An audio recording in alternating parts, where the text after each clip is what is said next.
at the theater today, we're going to shoot interior architecture images. And because of the multiple light sources we're dealing with, I'm going to show you how to use an external HDR process to accomplish perfectly exposed photographs. Wow. I've shot architecture before, but never with a lens this wide. Aren't you worried about the distortion? No, I'm not nervous, but I think what we should do is find an angle, start shooting, and you'll see.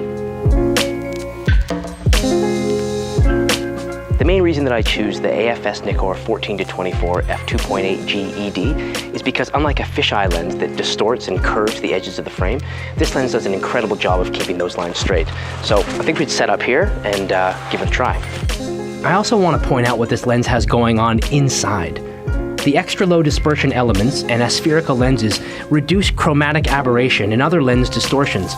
This ensures sharpness even at the furthest edges of our photograph. Anytime I get a brief for interior architectural photography, this is literally my go-to lens. At 14mm, it's really amazing how wide the field of view is with minimal distortion. I've been shooting with this lens for years, and I'm still amazed at how sharp it is edge to edge. Now, how do we properly expose for this shot?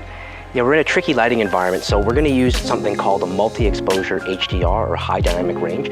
What that does, it takes up to 9 exposures and blends them together to create this sort of impossible image. And it's really cool because what it does is it helps keep the dark areas from underexposing and the bright areas from overexposing.